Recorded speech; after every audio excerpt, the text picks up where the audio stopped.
portable AC power bank, 300 watt, 110 volt AC, perfect for camping, travel, and emergency backup. Let's see what we get inside the box.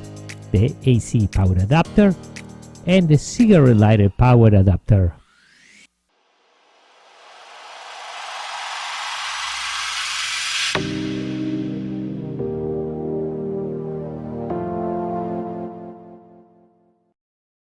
So today we have the portable AC/DC powered bank, and let's look some of the specifications. So for the AC output, this is 110 volt, 60 hertz, maximum 300 watt. Very important to keep under 300 watt if you want your device to work right.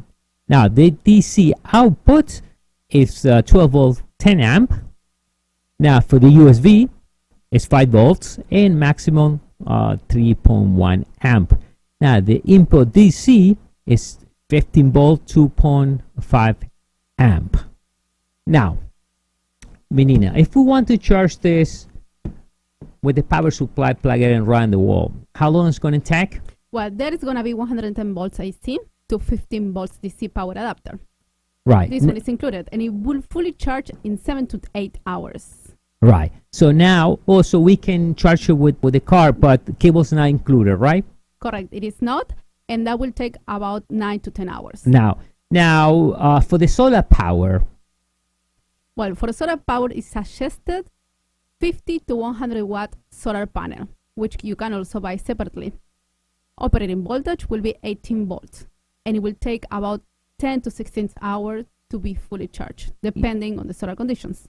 Yeah, and you want to, when you charge this device, if you get the solar power, I do recommend to get the solar power. You charge it slow. And when you go to camping, everything, always you power all the time. So now, as we saw in the beginning, we do they include the power supply. That's 15 volts to charge the device. And also, if you're gonna be power any 12 volt device, let's say like a vacuum, any portable, is like a cigarette lighter. Any light, you plug it right there. So let me show you how this thing works. So here we see the two AC outlets, right there. And now we see here the input 15 volts, output 12 volts, and we see the 4 USB. So pretty simple. If you're going to charge, you're going to plug this here on your left side, and then you charge it right on the wall. Or if you have the one for the car, you're going to use it here, or the one with the solar power, you charge it right there. Now, to power up any like lighting or anything that is at 12 volts, the one normally used for the car, that's the one you want to use. So you can put your vacuum, a portable vacuum. Now we're going to power up this. It's pretty simple. If you press here, they show you the lights all blue. This means it's full charge. And that will turn on all the USB. We can plug it in here and we can see that we get our 5 volts. See? We see that the 5 volts. So 4 will give you the same voltage and maximum 3.1 amp. Now to turn on the AC, we're going to do that. We're going to press here and we're going to press AC. It will go green and then switch to the red for a second. You have to press it 3 seconds. So see, that's a warning. If you go more than 300 watts, we'll automatically shut it down. So it double check. And we're going to check the voltage backwards. We should get about 114 volts. So that's perfect. We got 114 volts, and then if we plug this, it's working. So if you want to shut down your power, just this.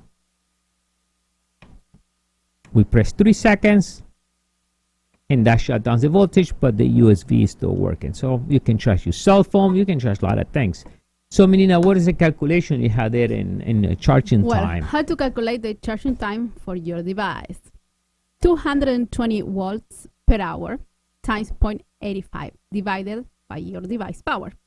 For example, your device power is 40 watts.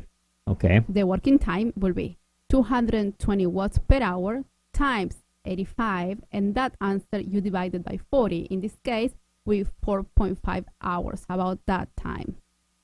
Perfect. So next time you go camping, to carry one of these, or if you power goes out in your house, you can keep charging your phone or have some light there. All right. Thank you. Bye.